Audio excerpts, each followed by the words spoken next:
Mesdames et messieurs, amis téléspectateurs de la télévision Mourchid, la chaîne des valeurs, nous sommes aujourd'hui ici encore à l'IPEPS pour ce qui concerne un peu votre émission Révision. Votre émission Révision revient ici avec un autre format, une autre discipline et un autre niveau. Aujourd'hui, nous sommes très heureux d'aborder, en tout cas, une épreuve de mathématiques du BFM 95 qui va concerner donc les candidats à l'examen du BFM. Nous avons le plaisir également de recevoir M.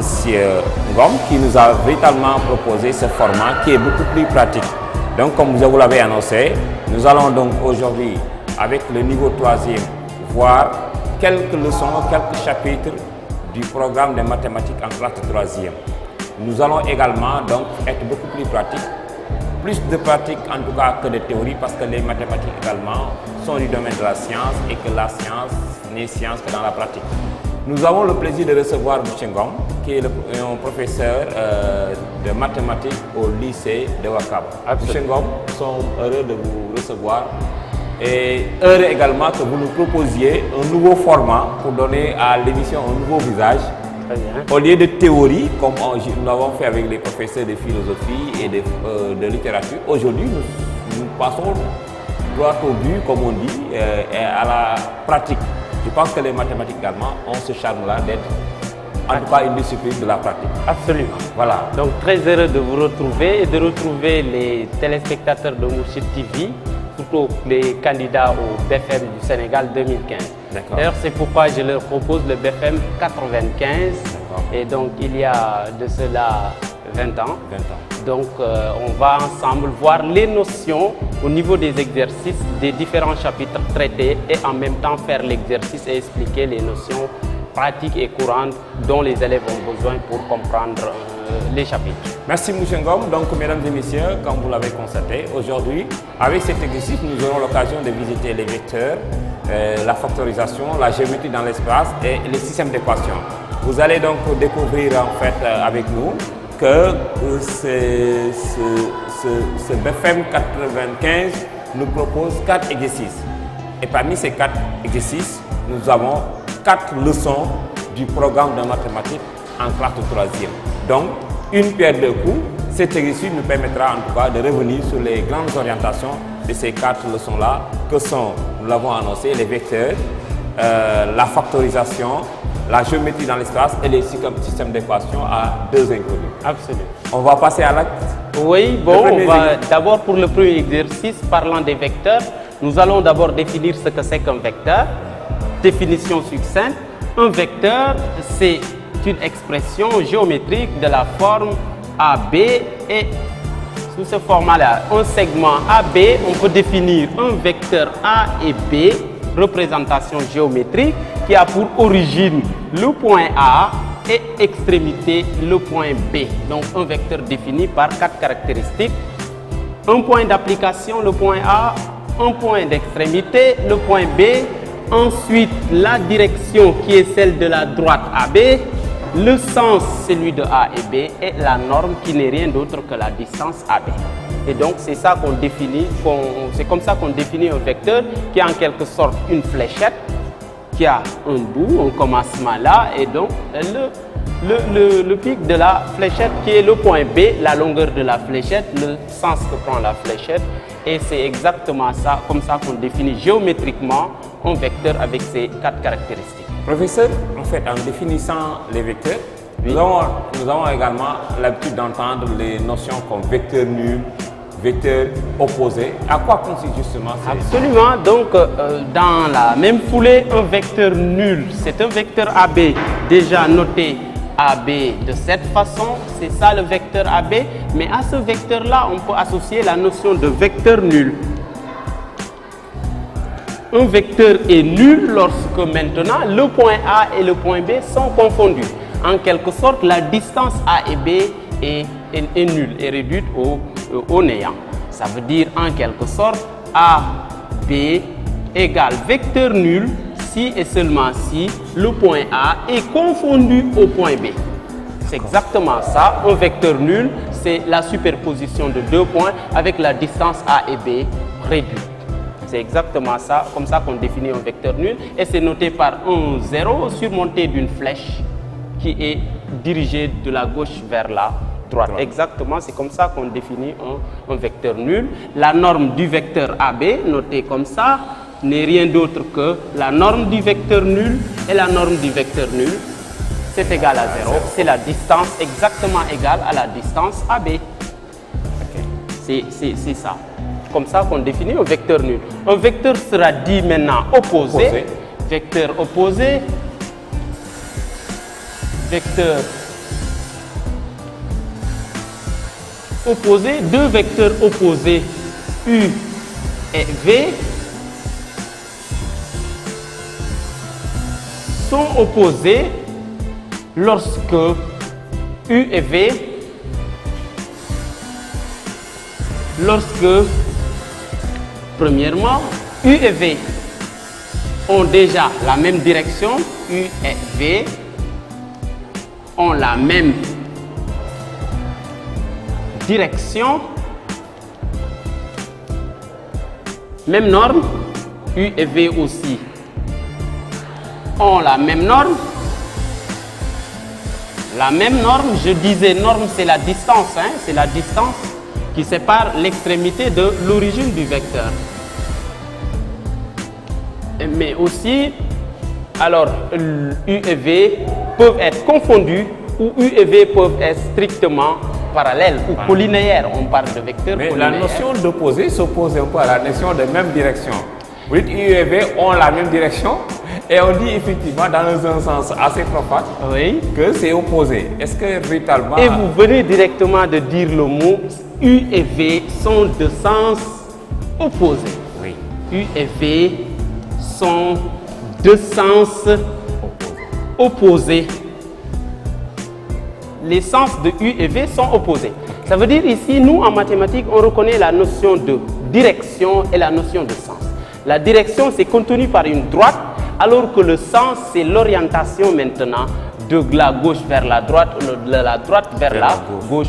Deux vecteurs seront opposés s'ils partagent ces trois caractéristiques-là. Même direction, même norme, mais de sens opposé.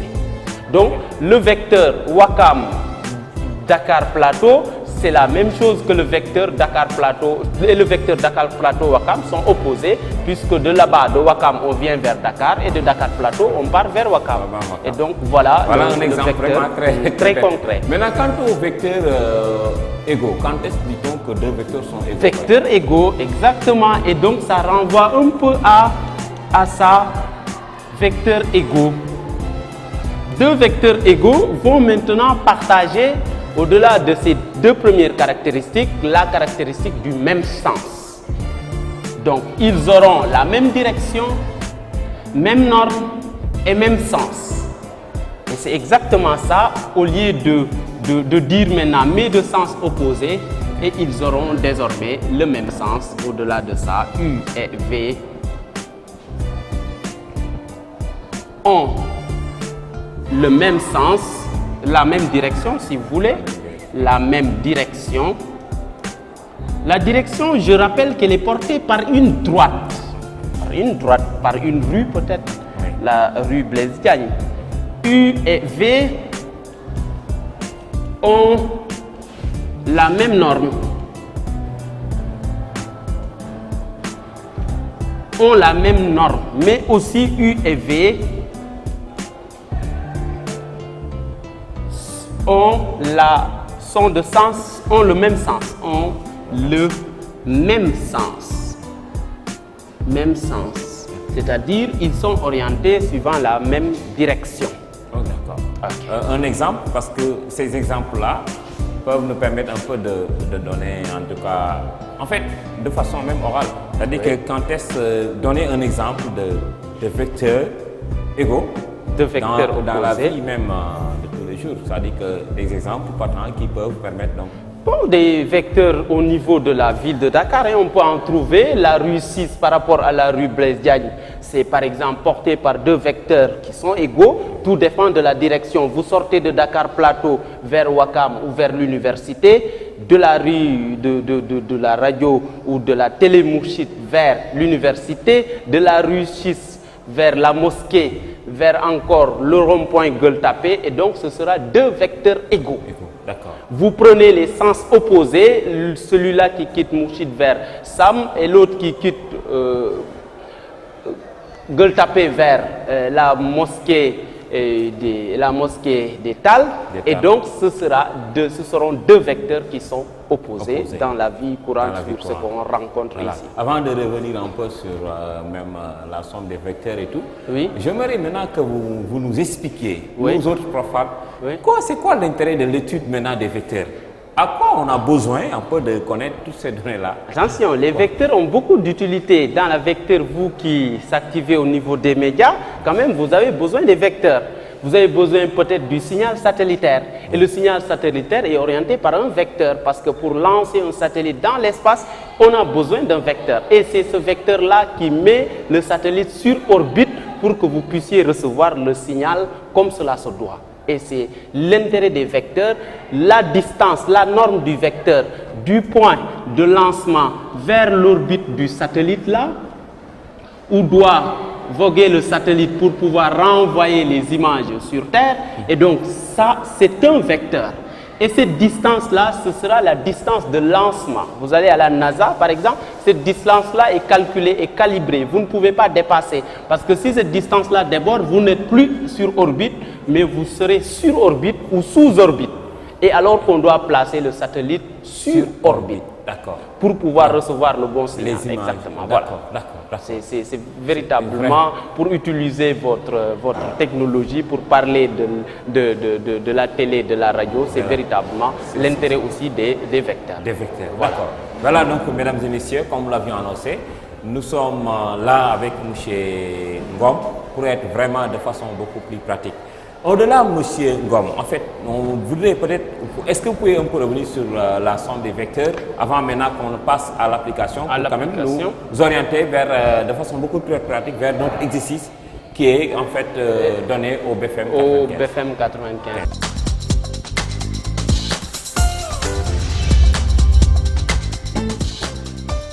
Comme nous l'avions annoncé, aujourd'hui, véritablement, avec les mathématiques, avec les scientifiques, nous allons être beaucoup plus pratiques. Nous venons d'entendre un peu M. Ngom nous expliquer théoriquement tout ce qui concernait un peu les vecteurs, en quelque sorte, la définition, vecteurs opposés, vecteurs égaux, voilà, et c'est intéressant. Maintenant, M. Ngom, peut-être parler de la somme des vecteurs avant maintenant d'en venir à notre exercice. Oui, la somme de vecteurs, c'est la superposition exactement de vecteurs, qu'ils soient de la même direction, du même sens, de sens opposé ou de directions différentes. Et donc, on peut sommer des vecteurs, on peut additionner des vecteurs comme on le ferait des distances. Ce qui veut dire donc un vecteur AB plus un vecteur BC, ça c'est la somme de deux vecteurs qui peut signifier un vecteur W par exemple. W est une somme de deux vecteurs AB plus BC. Et si on veut faire la somme de deux vecteurs exactement, il y a une façon de représenter les vecteurs. Il y a aussi la configuration des vecteurs, j'allais même dire, dans le plan ou dans l'espace. Mais ici, au cas des élèves de troisième, on parle exactement du plan, de x, y. Alors, pour cette somme-là, les vecteurs peuvent être disposés de bout à bout, c'est-à-dire l'extrémité de ce vecteur AB ici. A, c'est l'origine, B, c'est l'extrémité. Ça peut être aussi, B sera l'origine du deuxième vecteur, BC. D'accord. Et ça, c'est BC, et ça, c'est AB. Donc, la somme de ces deux vecteurs-là va donner exactement ce vecteur-ci. W. W. Et voici W qui est là. Et donc, ça, c'est une somme vectorielle qui utilise ce qu'on appelle la relation de Charles. La relation de Charles. De Charles. Voilà, c'est ce qu'on appelle la relation de Charles, d'accord. Voilà. D'accord. Et les vecteurs seront disposés de A, B, vecteur, plus B, C, vecteur. Et là, vous verrez qu'on répète bien le point B, et ça veut dire c'est AC vecteur. Ça veut dire la somme de deux vecteurs disposés, les deux vecteurs là sont disposés de bout à bout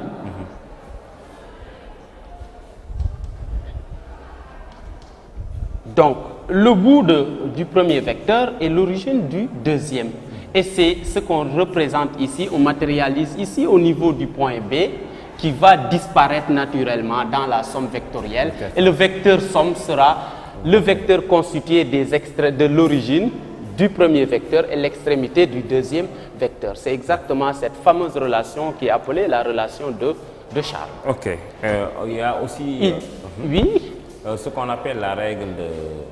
Là aussi, c'est une somme vectorielle, la règle du parallélogramme. La règle du parallélogramme.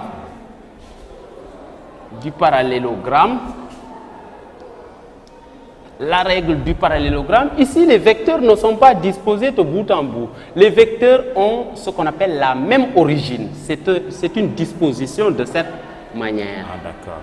Par exemple, ils ont la même origine A, B est là et C est là. Ça, c'est AB et ça, c'est AC. Les deux vecteurs ont la même origine A. Et pour déterminer le vecteur somme, comment l'avoir? On recherche déjà ce vecteur, on joint les deux extrémités, on cherche le milieu. Les élèves savent, je suppose, comment chercher déjà le milieu du segment BC. Comme j'ai le compas, je le détermine rapidement. Et voilà. BC est là, je prends la règle et je détermine le milieu directement. Et voilà, là on n'a pas besoin trop de tracé et c'est comme si je voyais déjà le milieu, c'est bien placé. Et voilà. Alors donc ceci étant, je cherche le milieu. Ayant le milieu maintenant, je me dis que je dois construire l'autre point du parallélogramme. 1, 2, 3, le quatrième sommet du parallélogramme. Comment le construire? On mesure ce vecteur-là AC qui est là, auquel on répète au niveau de B en posant la pointe sèche sur A. On mesure AC, cette même pointe est déposée sur B et on cherche un arc. De même, on mesure BC, on dépose la pointe au niveau de C et on cherche l'autre arc pour trouver, et c'est ça qu'on appelle le quatrième sommet du parallélogramme. Voici ce qui sera le vecteur somme. Et il va passer exactement par ce point-là, le milieu. Le vecteur somme est là.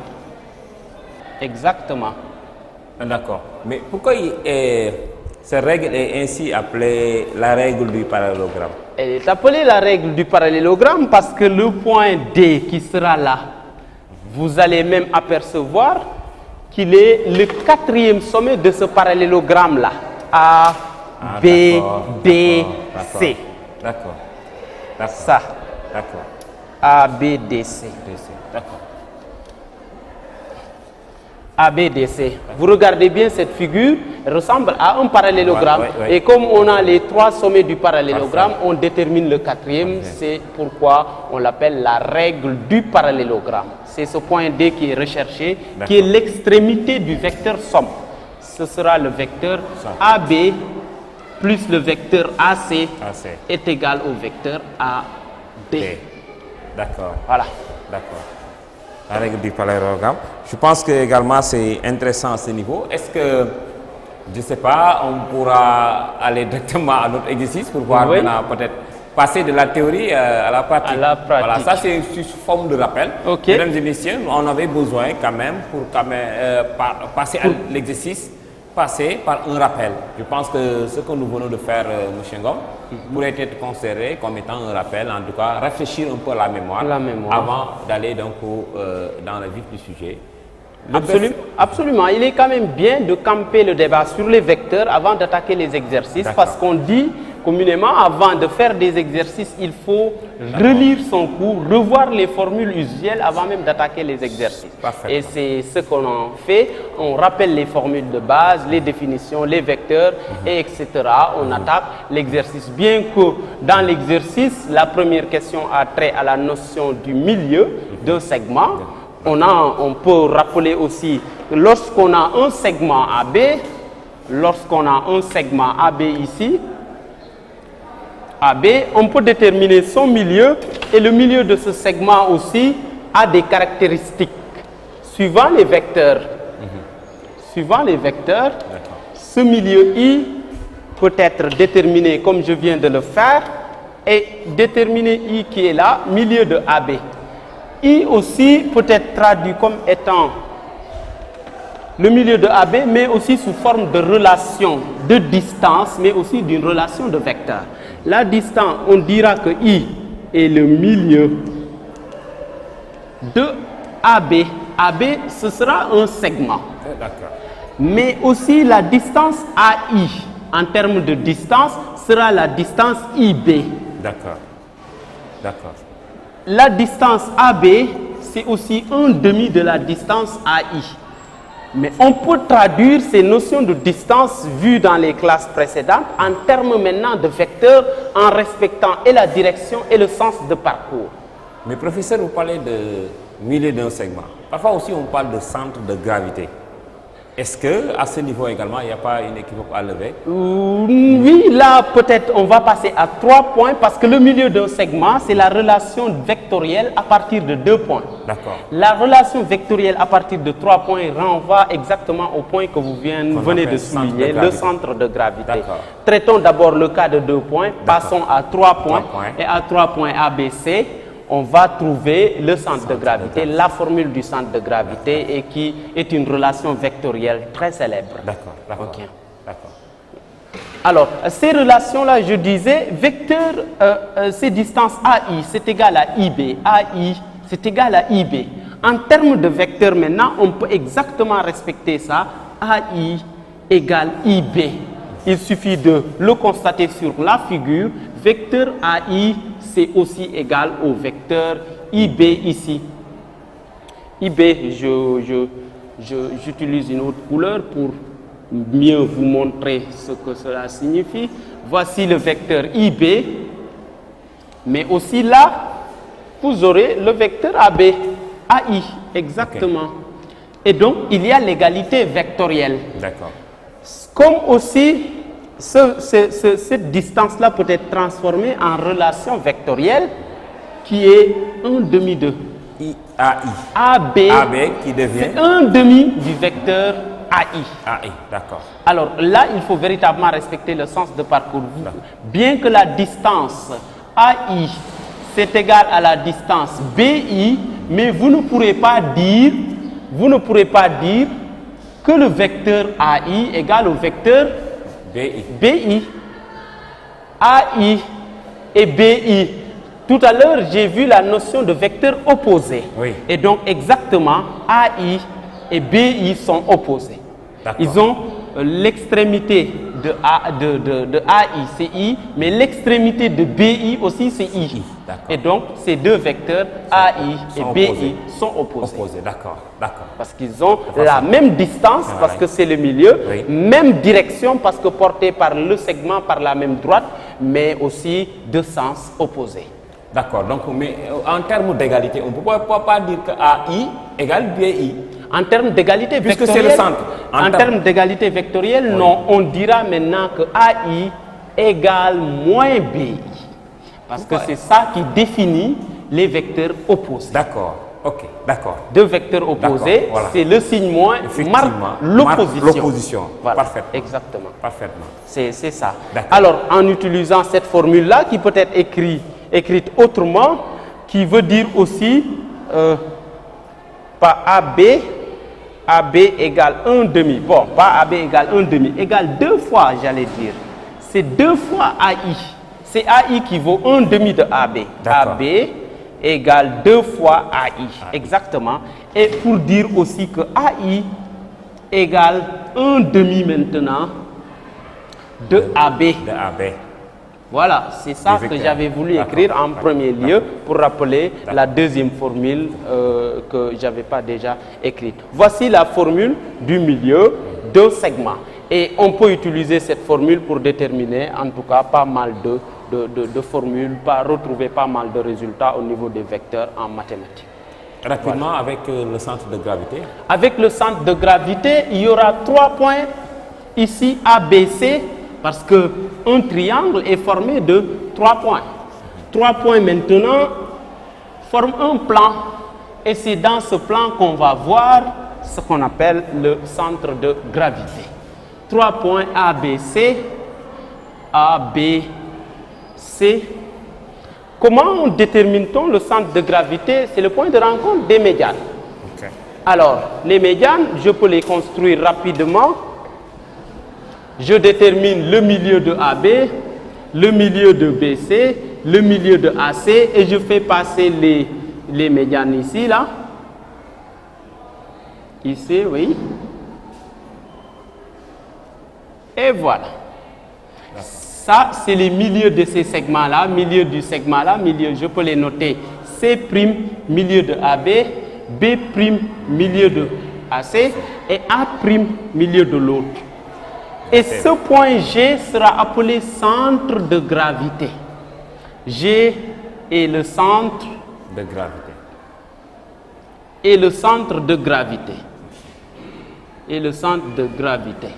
C'est exactement le point d'équilibre du triangle. Si on parvenait à avoir à renverser le triangle et à le mettre au bout de ce compas, le triangle va rester équilibré. C'est le point d'équilibre même du triangle parce que ça va être exactement, ça va respecter exactement les formules d'équilibre qui se traduit par la formule vectorielle du centre de gravité qui n'est rien d'autre que AG, GAG plus B, GA plus GB. Je peux l'écrire comme AG ou GA. Tout dépend de la forme que j'utilise. GA plus GB plus GC égale au vecteur nul. Et vous vous rappelez de ce fameux vecteur nul. C'est-à-dire, le point G est là. GA, regardez ces 3 vecteurs-là, plus GB plus GC égale au vecteur nul. Et c'est ça la véritable relation du centre de gravité d'un triangle, qui est le point d'équilibre du triangle. Point d'équilibre. Voilà. Voilà, toujours, je ne sais pas si également Mouchengo, toujours, si on peut avoir un exemple partant pour quand même justifier la notion de centre de gravité. Oui. Et quoi également dans la vie. Alors, la notion de centre de gravité est utilisée dans la vie courante, par exemple dans la distribution d'eau ou d'électricité ou même de réseaux téléphoniques. Le centre de gravité n'est rien d'autre que le nœud, n'est rien d'autre que le point, en tout cas, de propagation de la lumière, le point de distribution d'eau ou le point d'émission des ondes, etc., téléphoniques ou électriques.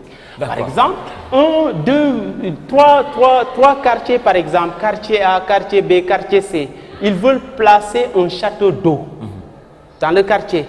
Mais ils vont dire, mais écoutez, chaque quartier voudra que le château d'eau qui se trouve être le point G, qui est un point fixe, qui respecte cette relation-là, se rapproche davantage d'un point ou d'un quartier ou d'un autre. Et véritablement, ce point G-là, plus il se rapproche de vous et plus vous avez une quantité d'eau énorme.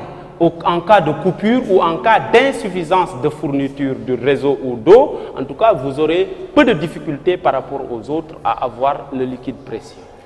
Alors, ce point-là, comment le rechercher? Il faut véritablement appliquer le centre de gravité pour régler le problème social là, de tiraillement, etc. Et donc, c'est ce point-là qui permettra à A, à B et à C d'être distribués équitablement. Donc, la science est au service du social. Absolument. D'accord. Maintenant, un autre exemple. Je ne sais pas si peut-être c'est un bon exemple. Je donne l'exemple. Par exemple, quand vous éteignez une télé, on a tendance que les images se regroupent en un point. En un point, exactement. Je ne sais pas qu'est-ce qui explique. Et c'est exactement ça. C'est le point focal où se retrouvent toutes les images, où le signal est lancé. Et au niveau de ce signal, il y a la propagation maintenant des ondes qui vont prendre la largeur de l'écran. Par exemple, l'écran est là. Bon, c'était triangle, mais on aurait prendre un carré là. Le milieu, et vous verrez la propagation du signal vers le centre même du téléviseur.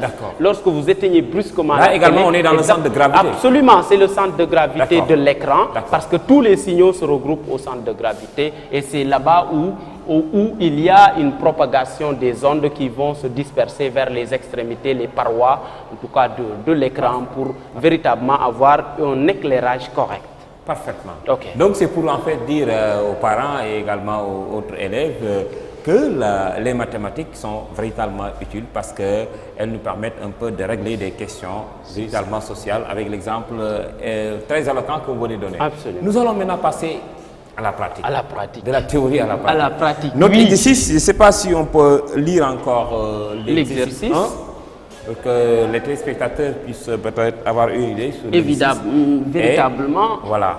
Et que tout ce que nous venons de faire permet un peu de passer, c'est une forme de rappel Oui. qui nous permet un peu d'aborder convenablement notre sujet. Oui. Et donc c'est une manière de dire effectivement que les élèves ont besoin toujours de recourir aux textes, donc aux leçons, pour quand même réussir leur épreuve d'existence dans les exercices, quoi. Absolument. Les élèves ont tendance à penser que le cours et les exercices sont séparés. Non, vous n'apprenez pas votre cours, vous ne saurez pas comprendre l'exercice. Okay. Comme si vous apprenez mal aussi le cours, vous ne pourrez pas faire correctement les exercices. Donc, parfois, les élèves ont tendance directement, dès qu'on fait un cours, à fermer le cahier et à foncer sur les exercices. Non, relisez le cours, même en faisant l'exercice, regardez le cours et le cours en bandoulière. Et que si vous avez des blocages au niveau de l'exercice, retournez également au cours. Absolument. Qui est le miroir qui nous permet un peu d'être orienté. Oui. Voilà. Maintenant, l'exercice 1 nous parle de quoi? L'exercice 1 du BFM 95, il y a 20 ans de cela, on considère un segment AB. AB est un segment. On peut lire AB segment. On peut lire d'abord tout l'énoncé après. AB est un segment de milieu I. Démontrer que pour tout point M du plan, on a cette relation vectorielle MA, AB, un segment de milieu I. De milieu I. Démontrons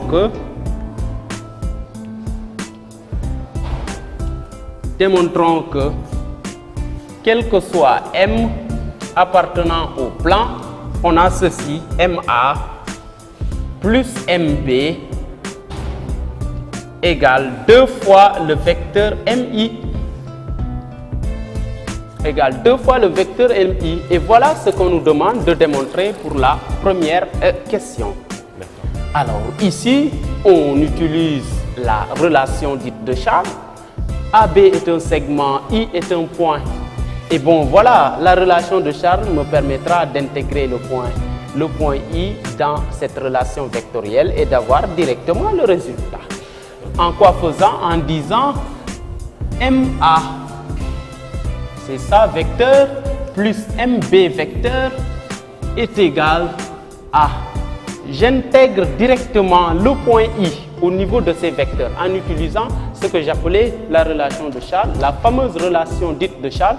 Ici, j'intègre ici le point I, MI, I là, vecteur, plus I encore A, IA. C'est comme si, voilà, là A, ça doit être en blanc. Voilà, c'est comme si j'intégrais ici le point I. Ce qu'on appelle la relation. La relation de Charles se retrouve ici. D'accord. Pareil pour le deuxième vecteur aussi, MI. MI vecteur plus IB vecteur. IB vecteur. Et voilà. Ceci étant, je lève les parenthèses, c'est comme si aussi j'intégrais le point I ici. Et je lève les parenthèses en faisant MI plus MI encore, c'est MI là, plus IA plus IB. Vous vous rappelez que I est le milieu du segment AB. Si I était le milieu du segment AB, les deux vecteurs d'origine I et d'extrémité, les segments, étaient opposés. Et la somme de deux vecteurs opposés est égale au vecteur nul. Ce qui fait donc que ça, MI plus MI, c'est 2 fois MI vecteur. Et ça, plus IA plus IB égale vecteur nul. Ça là, c'est égal au vecteur nul car IA et IB opposés. Ces deux vecteurs sont opposés. Voilà. Et on retrouve directement la forme demandée. Véritablement, pas trop de choses à faire, seulement à assimiler. La démonstration consistait à montrer que MA vecteur plus MB vecteur égale égale à 2 MI vecteur. Véritable. Et là, donc, la démonstration me semble un peu simple. Limpide. Donc, c'est une application de formule Direct. qui donne directement le résultat. Application directe de la relation de Charles pour avoir véritablement le résultat. En 3 lignes, 4 lignes. D'accord. Voilà. Maintenant, la suite de l'exercice. La suite de l'exercice, c'est un petit 2 où il applique généralement, même s'il ne l'appelle pas par son nom, la formule du centre de gravité. D'accord. Il dit ABC est un triangle et vous voyez 3 points là. On suppose qu'il existe un point H tel que HA plus HB plus HC égale vecteur nul. En utilisant I, milieu de AB, démontrer que H est un point de IC. Démontrer que H est un point appartenant à la droite IC ou au segment IC. C'est ce qu'ils veulent. Donc, disons soit H tel que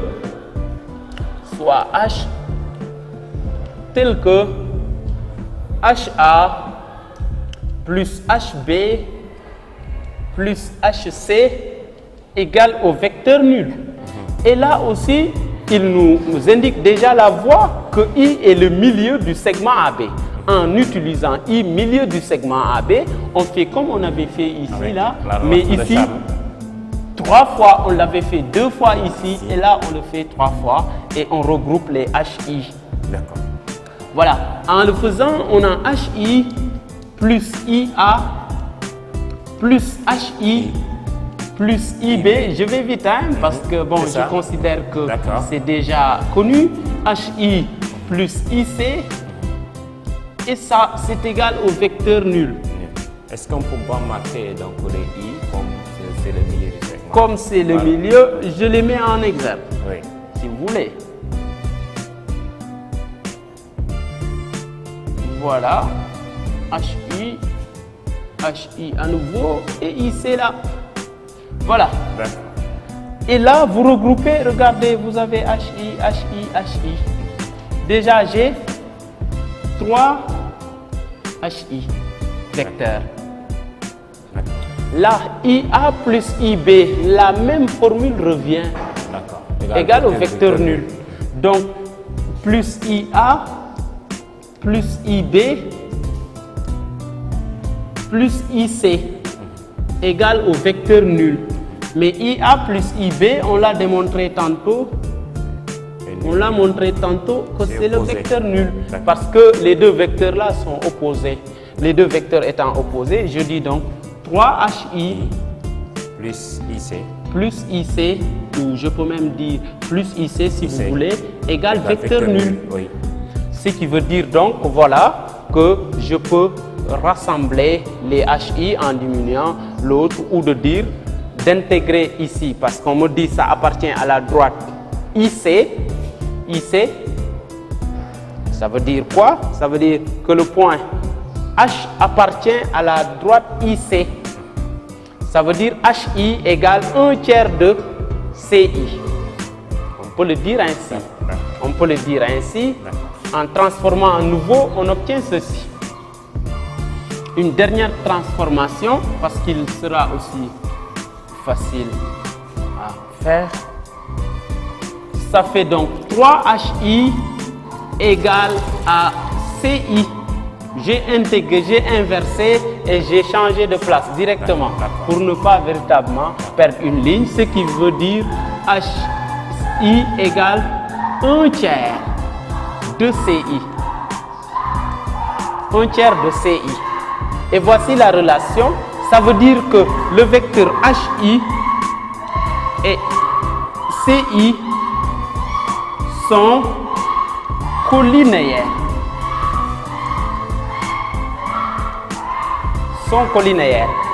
Et deux vecteurs collinéaires ayant 2 points en commun sont sur la même ligne. D'accord.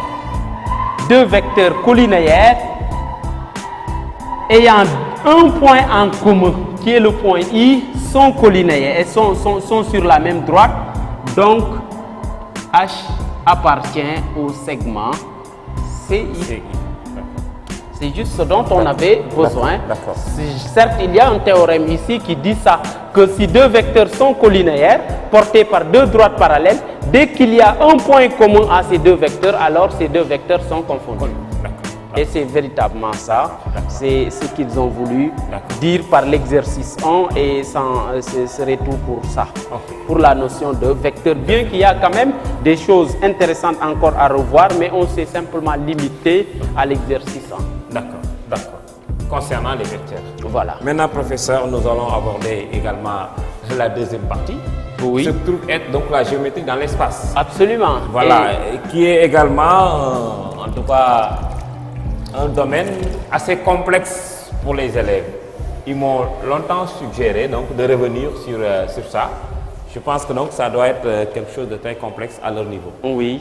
Voilà, la géométrie dans l'espace. Vous savez, la géométrie dans l'espace n'est pas trop difficile, mais seulement c'est peut-être la première fois où les élèves le voient, bien que ça y est dans le programme, mais c'est généralement vers la fin des programmes et comme on sait ici au Sénégal, sont difficiles de terminer les programmes, donc ce qui fait que la plupart du temps, cette partie-là du programme n'est pas abordée. Et une fois en troisième, cela devient un chapitre exigible qu'il faut comprendre. Et avec l'accumulation de ce qu'on devait savoir sur ça jusqu'en troisième et qu'on n'a pas pu faire, malheureusement, pousse aux élèves à ne pas comprendre les notions élémentaires de ce chapitre. Mais ce n'est pas du tout...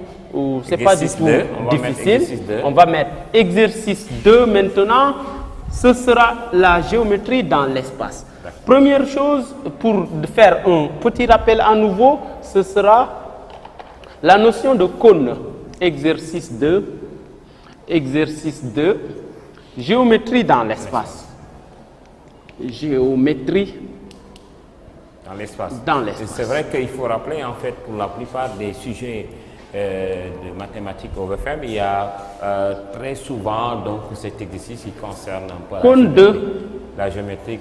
Révolution. Un cône de révolution est une représentation de l'espace qui a une base circulaire. C'est vrai, si on vous dit ça dans l'espace, c'est un cercle. Rien qu'en regardant, vous pouvez dire que ce n'est pas un cercle parce que c'est ovale. Mais dans l'espace, nous le considérons comme un cercle parce que tout dépendra de l'angle de vue. Et donc, un cône de révolution est une figure géométrique, une représentation géométrique de cette façon. Et généralement, cette partie-là est mise en pointillé là. Et pour montrer que c'est véritablement un cercle, mais ce n'est pas trop lisible. Et le centre du cercle serait quelque part ici. Le sommet S du cône de révolution est là, par exemple, et là A et B. C'est ça qu'on appelle un cône de révolution. C'est comme par exemple un chéchia, en tout cas de mes parents sérères, des cultivateurs là, qui mettent à la tête pour se couvrir du chaud soleil. Oui. Alors c'est un peu cette forme-là, ou les formes des entonnoirs. Oui. Voilà le bon terme aussi, des entonnoirs. Ça peut former ce qu'on appelle un cône de révolution. Et ce cercle-là de la base, centré à haut, sera appelé la base. C'est un cercle. Donc ce qui tourne, ce qui se repose sur la tête, et un peu le sommet S est là. Et c'est ça qu'on appelle un cône de révolution. En projetant, les élèves de 3e comprendront bien, en projetant le point S sur la base, sur le cercle là, et on tombe exactement sur le centre du cercle, pour avoir véritablement un cône qui repose bien sur la tête. Et donc le point S là va tomber sur le point O, et ça là, c'est le diamètre AB. Le diamètre AB qui va contenir exactement O. Ça est là, qui va contenir O. Et dans le plan maintenant, en regardant, on constatera que SOB sera perpendiculaire, SAB sera perpendiculaire. Ça, c'est le cercle de la base. Ça, peut-être c'est une pyramide, on l'appellera apothème. SO sera appelé la hauteur. La hauteur. Et donc, c'est utilisé aussi dans l'esthétique, hein, avec les parfums de classe là, que vous voyez. Et donc, voilà ce que vous pouvez absolument avoir sous forme de cône de révolution. Définition, par exemple, voilà, qu'est-ce qu'on peut retenir d'un cône de révolution, c'est une représentation géométrique de l'espace qui a une base circulaire et un sommet S. D'accord. Base et De sommet façon S. succincte. Maintenant, revenons sur ce qu'on appelle la notion de volume.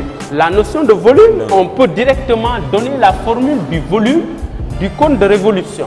Le volume du cône de révolution, c'est le tiers maintenant de l'aire de base. L'aire de base fois la hauteur. Le tiers de l'aire de base fois hauteur. Le tiers de l'aire de base, c'est 1 fois 3. Aire de base, on avait dit que ça, c'est un cercle. Et on passe à la surface du cercle. R, ici, c'est considéré comme étant une surface. Et l'aire, donc, c'est un tiers de la surface du cercle. La surface du cercle, on la prend même en CM2, c'est surface du cercle. À ça, on ne doit pas hésiter. Surface du cercle égale périmètre. Périmètre. Ah non, pas le périmètre. Pi R. 2 pi R. Bon, c'est le périmètre qui vaut 2 pi R. C'est diamètre fois pi R carré fois pi, le rayon du cercle, fois la hauteur. Et la hauteur, je t'avais dit que c'est la partie en rouge là, c'est ça. Hauteur, ça c'est le rayon. Voilà, c'est pi R carré fois la hauteur. Et la hauteur, on considère que c'est la distance SO. Pi R carré. Voilà. Donc, 1 tiers fois pi R. Pi R carré là, c'est la surface du cercle fois la hauteur SO. Voici comment on donne la formule d'un cône de révolution. Maintenant, la notion de pyramide régulière. Pyramide régulière. On est revenu sur le sujet, oui. Oui, on peut aussi revenir sur le sujet des pyramides régulières parce que la pyramide peut ne pas être régulière, tout dépend de la base. Alors ici, on parlera donc de pyramide régulière. Une pyramide régulière est une pyramide dont sa base est un quadrilatère régulier. Un quadrilatère régulier, ça peut être un carré, ça peut être un losange, etc. En tout cas, un quadrilatère qui a des axes de symétrie. C'est exactement ça. Mais ici, la plupart en troisième, c'est la pyramide régulière à une base carrée. Plupart. Je dis bien la plupart. Donc, on fait comme ça. Et voilà. Le sommet S. Ça. Et voilà. Voici une pyramide régulière S, A, B, C et D. Une pyramide régulière de sorte que, voilà, ça c'est les diamètres là que je trace. Vous projetez S toujours, vous tombez sur le centre du parallélogramme. Le parallélogramme, ça peut être un parallélogramme comme d'habitude, généralement, ou ça peut être un carré, un rectangle ou un losange. Donc, maintenant, de la théorie à la pratique, on peut passer maintenant à l'exercice. Oui. Sinon, on a assez d'éléments pour quand même... Pour comprendre maintenant l'exercice. Peut-être on peut lire l'énoncé. Oui, l'énoncé, ça dit quoi? Soit un cône de révolution de sommet S et de base le cercle C de centre O et de rayon R égale petit a. Ici, bon, peut-être le rayon n'est pas donné directement, on n'a pas la valeur exacte du rayon, c'est un rayon dit paramétrique égal à petit a. La distance OS ou SO, c'est-à-dire la hauteur, c'est 2 fois le rayon. Calculer en fonction de petit a le volume. Ici, on donne un cône de révolution. Un cône de révolution. Un cône de révolution S. S est là. Et bon, voilà.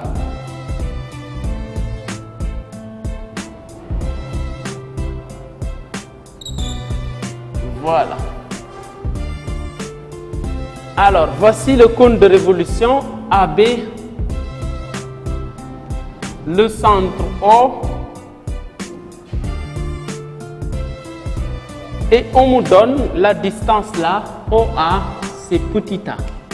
Et ça, c'est 2 fois petit a. On me demande juste de calculer le volume. Ça, application directe, volume égale 1/3 de R de base, c'est-à-dire fois pi A carré fois 2A. D'accord. Et donc, si vous voulez, je rappelle la formule. Ouais. 1/3 R de base fois hauteur. D'accord. Passez-moi l'éponge. Je rappelle la formule et j'applique directement. 1/3 de R de base. 1/3 R de base. R de base fois hauteur. 1/3 donc fois R de base. R de base c'est pi fois R carré. Rayon au carré c'est petit a. Fois A carré. Multiplié par la hauteur c'est 2A. C'est 2 fois A. Et donc ça c'est égal à 1/3 de pi 2. J'aurais pu mettre ici même le 2. 2/3, ce 2 là, divisé par 3, pi et A Carré. au cube cette fois-ci, 2 et 1. Oh, d'accord. Voilà. Voici la formule en fonction de A. Donc 2/3 de pi A cube. Voici directement la première question. En fonction de A, vous calculez le volume et j'ai ça. Et cela permet de voir comment A va progresser, comment A va grandir et le comportement du volume en fonction du rayon et de la hauteur. C'est pourquoi on l'a rendu un peu paramétrique puisque c'est dépendant. Voilà. Deuxième question, c'est soit T un point qui décrit le cercle C, calcul en une mesure selon le degré de l'angle OST. OST est un point par exemple ici, T. Voilà. Peut-être ça va être difficile à voir. Mais ça, c'est perpendiculaire ici. T est un point du cercle. L'angle OST, c'est cet angle-là qu'il veut nous faire déterminer. Cet angle alpha. Voilà. Et comment calcule-t-on cet angle? On constate que OST, en faisant les projections, OST est un triangle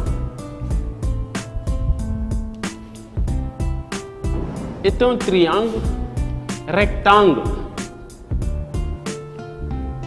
en haut, ici. Et ce qui fait donc qu'en calculant la tangente de cet angle OST, et j'ai tangente, c'est côté opposé sur côté adjacent. Côté opposé, c'est A. Ça c'est A. C'est A. Sur côté adjacent, c'est 2A. Autrement dit, c'est OT sur OS. Et OT, c'est petit a sur 2 fois A. Je simplifie les A. Ça me fait 1 demi. Et 1 demi, c'est 0,5. 0,5. Un angle dont la tangente est 0,5, on met la calculatrice avec tangente moins 1 directement. OST est un angle environ égal à 27 degrés. Et c'est exactement l'angle qu'on nous demandait et qui ne dépend plus de A, ni de la hauteur, ni du rayon, ni de la base. C'est un angle fixe. D'accord. Donc, professeur, nous n'aurons pas, malheureusement, on n'a pas assez de temps pour terminer les 4 exercices donnés. Mais je pense qu'avec déjà ce que nous venons d'évoquer, on a déjà un peu révisé les vecteurs. Absolument. Et également la géométrie dans l'espace, qui sont également 2 leçons essentielles Oui. pour l'épreuve de fin d'année de BFM en mathématiques. Et ça porte exactement sur la géométrie. 2 leçons de géométrie, on n'a pas encore vu l'analyse, malheureusement. Le temps est écoulé, mais on y reviendra pour terminer la partie analyse. Et véritablement, ce qu'on a fait sur cette partie vecteur, géométrie dans l'espace, qui sont des chapitres un peu redoutables en 3e, peuvent aider les élèves, les candidats à mieux aborder le BFM en toute tranquillité. Voilà, professeur, merci beaucoup. Allez, merci à vous. Voilà, donc nous sommes très honorés aujourd'hui. Quand même, nous-mêmes, nous avons également apprécié surtout l'approche qui a été très pédagogique. Nous avons beaucoup appris avec les données mathématiques, bien qu'on soit un peu littéraire. Voilà, donc je ne sais pas, votre dernier mot avant... Dernier mot, c'est peut-être remercier Mourchid et dire bonne chance aux candidats. Voilà, mesdames et messieurs, donc comme vous l'avez constaté, on n'a pas pu terminer tous les exercices, mais nous pensons quand même nous avons ébauché, en tout cas esquissé quelques orientations qui puissent aider les élèves un peu à réussir leur épreuve de fin d'année avec 2 leçons essentielles que sont les vecteurs et la géométrie dans l'espace. Nous allons revenir pour terminer cet exercice et ce sera pour très bientôt avec toujours notre professeur et collègue M. Ngom qui a été vraiment très disponible, très volontaire. C'était tout donc pour ce numéro consacré aux mathématiques et à un niveau de 3e. Donc après le bac, on va venir, on est là avec les élèves de 3e pour quand même un peu réviser ce qui est considéré comme étant une bête noire pour les élèves, donc surtout être les mathématiques. C'était tout donc et nous vous donnons rendez-vous dans une semaine pour un autre numéro de révision. Merci beaucoup et d'ici là, bonne suite de programme sur la chaîne des valeurs Mourchid. Merci.